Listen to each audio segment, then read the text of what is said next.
Hello guys, welcome back to my YouTube channel. ഇന്ന് മോൻ്റെ ഒരു ഫിംഗർ ഫുഡാണ് കേട്ടോ കാണിക്കുന്നത്.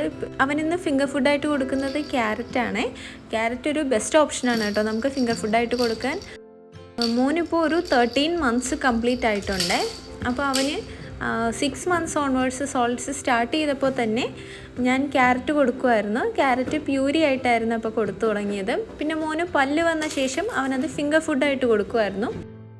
ഫിംഗർ ഫുഡായിട്ട് ഒന്നുകിൽ നമുക്ക് സ്റ്റീം ചെയ്ത് കൊടുക്കാം, അല്ലെങ്കിൽ റോസ്റ്റ് ചെയ്ത് കൊടുക്കാം, അല്ലെങ്കിൽ ബോയിൽ ചെയ്ത് കൊടുക്കാം. സ്റ്റീം ചെയ്യുമ്പോൾ എനിക്ക് അത്രത്തോളം സോഫ്റ്റായിട്ട് അത് ഫീൽ ചെയ്തിട്ടില്ല, അതുകൊണ്ട് ഞാൻ ബോയിൽ ചെയ്താണ് അവന് കൊടുക്കാറ്. അപ്പോൾ ഇതിപ്പോൾ ബോയിൽ ചെയ്ത് കൊടുത്തതാണ് കേട്ടോ. ഞാനൊരു 8 മന്ത്സ് തൊട്ട് തന്നെ അവന് ഫിംഗർ ഫുഡ് സ്റ്റാർട്ട് ചെയ്തിരുന്നു.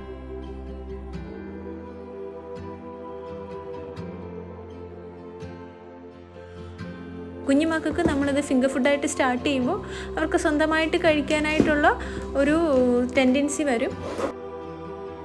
അവന് ക്യാരറ്റ് പൊതുവേ വളരെ ഇഷ്ടമാണ്. ക്യാരറ്റ് ഞാൻ അവന് പാൻ കേക്കിൽ ആഡ് ചെയ്യാറുണ്ട്. ക്യാരറ്റ് പ്യൂരീസ് ആയിട്ട് ആദ്യം കൊടുക്കാറുണ്ടായിരുന്നു. കുറുക്കിലൊക്കെ വേണമെങ്കിലും ഞാൻ ക്യാരറ്റ് ഇട്ട് കൊടുക്കുമായിരുന്നു.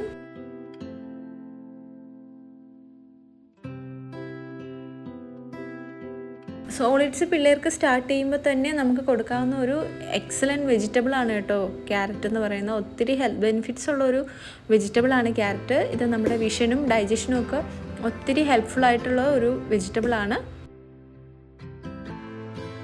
പിന്നെ കുഞ്ഞുങ്ങൾക്ക് നമ്മൾ ഈ ഫിംഗർ ഫുഡ് സ്റ്റാർട്ട് ചെയ്യുമ്പോൾ അവർ പ്രോപ്പറായിട്ട് കഴിക്കണമെന്നില്ല. അവർ ചിലപ്പോൾ അത് വലിച്ചെറിയാം.